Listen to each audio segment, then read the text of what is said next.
Hello, friends. Welcome once again to the Inside the Book drawing. This one is a really cool character that I've drawn before, but I love this character. And I hope to unpack some things that maybe you've heard before, maybe you haven't. Not meaning to repeat myself, but the essence of learning is repetition and to repeat something over and over. So welcome here. If you have any questions, leave them in the comments, obviously. But thanks for all the love. Thanks for following along. Let me just begin.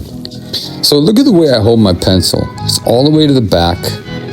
And the reason for that is because I want accidents. I want beautiful lines that are a little more haphazard, right? Yeah. And holding your pencil to the back and paying attention to how you hold your pencil is key.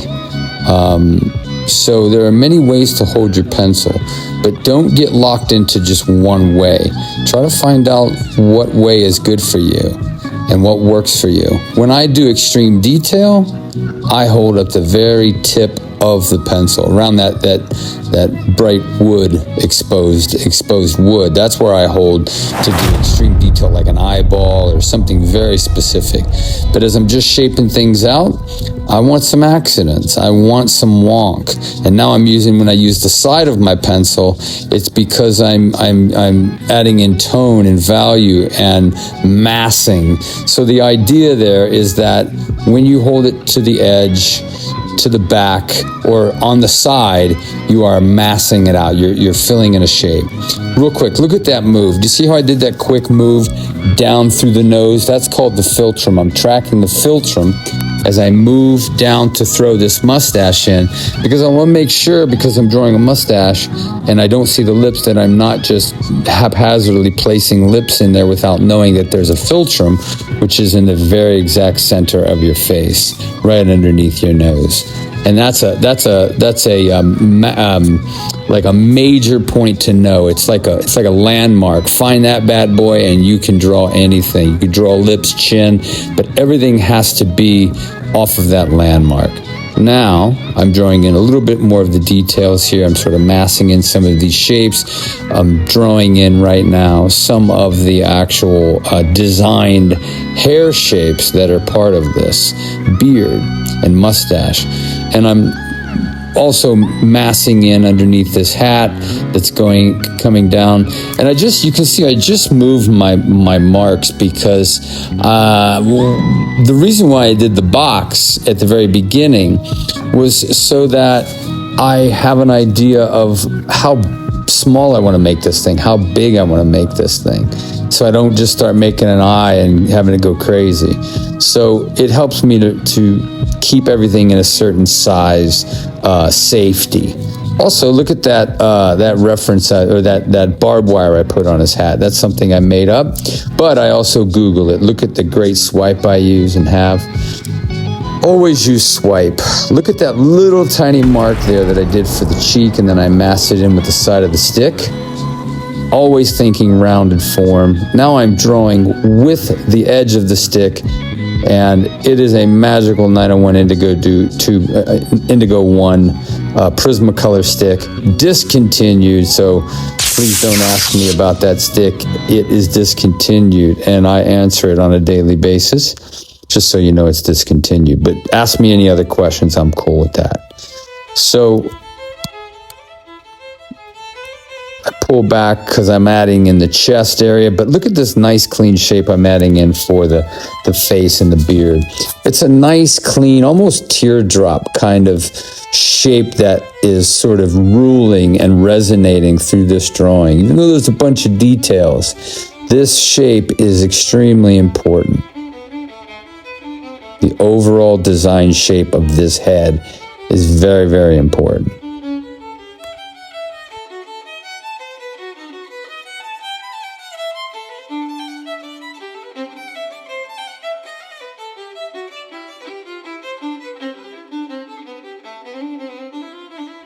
Also, as I drew in this mustache, it's really represented by a drop shadow or a cast shadow from the big, thick mustache throwing shadow. Oh, real quick, I'm saying something. Keep your pencil extremely sharp when you draw eyes. Check this out. Boom. Look how sharp that pencil is. I'm going to draw in the iris, and you can see I missed there. I'm also going to draw in the highlight, and I'm going to go over here and I'll put this other one in. But it's not just a circle. It's actually, the eye is a few straighter lines that go up and curve, and they're awkward. Yeah, you could use them exactly with a perfect circle, but I like drawing eyes where, and I've noticed this in the subject of Rembrandt, sometimes eyes are not perfectly round, or the iris is not perfectly round. So think about that when you draw eyes. Look at that nice massing in right there. Just drew in that highlight there. Now I have a nice representation of a shape for the iris, and I want both of them looking at me in case he has wandering eyes and one looks to the left. That's fine. But I'm going to mass in some of the stuff. You can see that line in the eye there. It's kind of in the way on the right of my pencil. And I'm going to need to get rid of that. And you're going to see how I'm going to get rid of that a little bit later. So if you hang till the end, you'll get to see. Now I'm going to mass in the pupil. Look how nicely done that is. And what I thought was dark is no longer dark, because now I'm adding in that pupil. But the pupil is secondary. Don't put the pupil in until you get this bad boy masked out.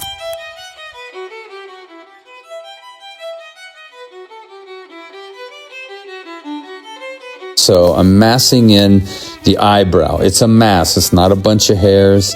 And it's really about design shapes. There are, on an eyebrow, there's basically 3 parts of the eyebrow. And it's really interesting. I think I've talked about it in another video, but the main concept is it's a massive shape with some hairs breaking out. So I'm massing in right now the shadow mass. I'm also adding in a few folds that are happening in that shadow area there. Look at that, yeah. Very cool. So all of this will be in the shadow mass. I'm also going to darken the eyes a bit, and it'll help that line in the left eye that we're looking at this guy.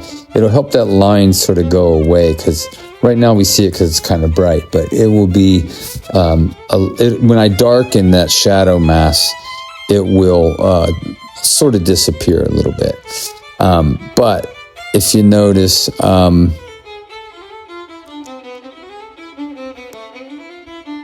right now the shadow mass is kind of bright. I can look into that shadow and see a bunch of detail. I do not want to see a bunch of detail in the shadow. I don't want to go so dark that I don't see anything, but I want to make sure that I get rid of a lot of the reflective light, and that's what I'm sort of doing right in there as well. But you can see, if you squint your eyes, you can't see a lot of detail.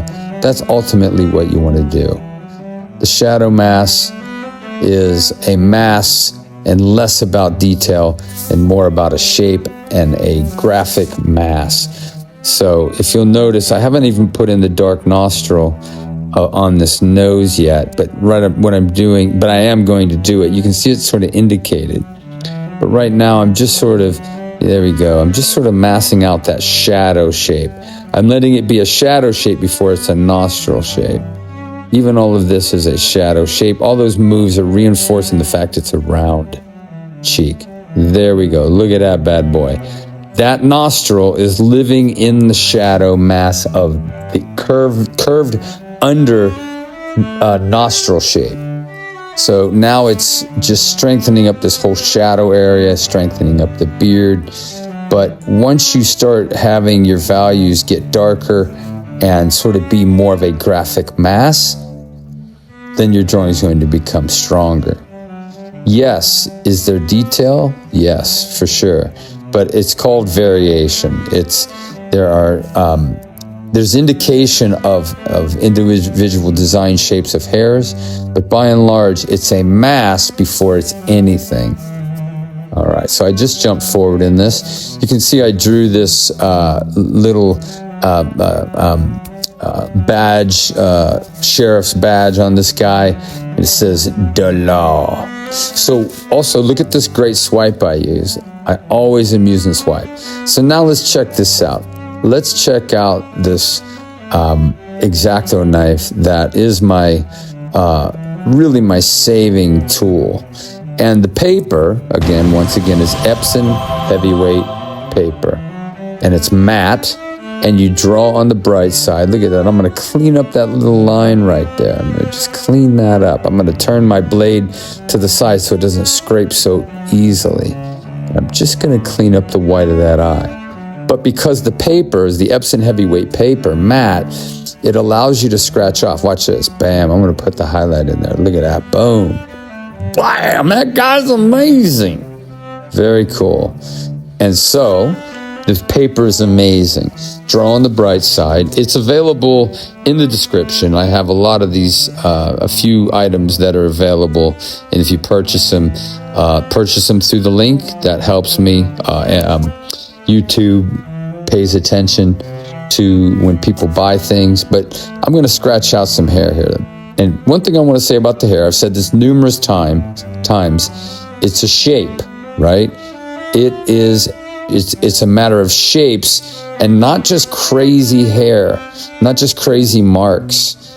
And I'm going to put some in the eyebrow here, but I'm going to be very light with them because they're still in the shadow area. So I don't want to make a lot of attention. I have this really bright white going on in this, in the shadow mask. But some of my lines and some of my shapes are going to be form revealing. I'm going to know that this nose is round, and I'm going to use the Exacto knife to clarify some things again. This is all just showing you the scraping away the barbed wire. I could have left it, but I did it sort of haphazardly after the fact, but I would try to draw that a little bit better. This is a quicker drawing. It's more of a sketch phase. But anyways.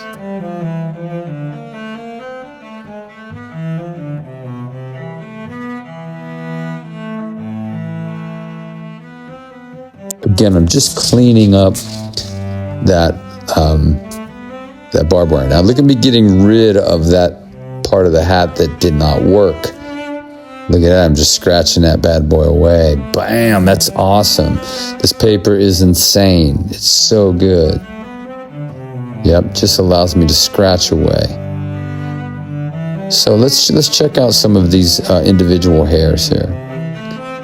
Look, if you want to really figure out how to do a mustache or a beard, Google beards, guys with beards, and look and study what beards do, how they work.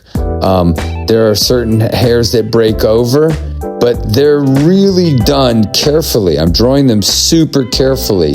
I've seen people just go nuts with this and just start going crazy, and the hair doesn't look like it's coming out of the face. It looks like it's just laying on top of the face, but you have to go back to logic that these hairs are coming out towards us, right? And there are shapes that are going on in the hair, not individual hairs. It's all hair shapes going on.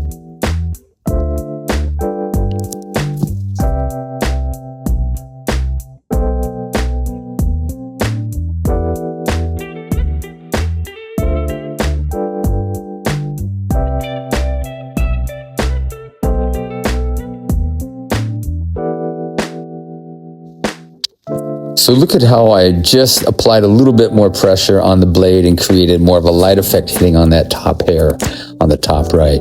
It just looks like there's light hitting on it because I pressed a lot harder with my blade, created and gouged out, basically just erased and gouged out more paper. And that allowed it. Now check this bad boy out.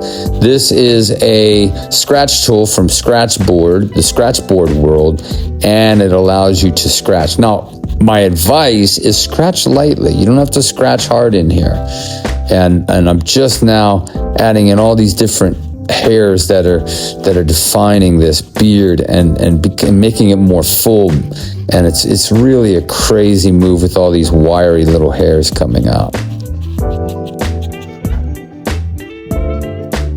That's it, my friends. Check them out. Bam! Nothing left to do but to sign it. Sign that sucker. This, my friends, is an inside the book And thank you, Jeff, for purchasing this. For like $100 or $150, you can, in my store, order a book and get an inside the sketch made for like $150. But anyways, this is cool. Thank you so much. Inside the book drawing. I hope you learned some things. I'll see you in the next video. Put these bad boys underneath your paper when you draw. So friends, that's a wrap on the 901 Indigo Blue drawing and how I work and how I think. Feel free to leave me questions in the comments. I'll get back to you on those. Share this with your friends. If you see something in the video that you want to purchase it through the link in the descriptions. That helps me. YouTube pays attention. But again, thanks for the journey. I have a lot of videos I'm working on right now that I'll be dropping soon. Thanks for all the love, my friends. I'll see you in the next video. I teach at Schoolism, and I'm also on Patreon. Check it out. The links are in my bio. Have a great day, my friends. Later.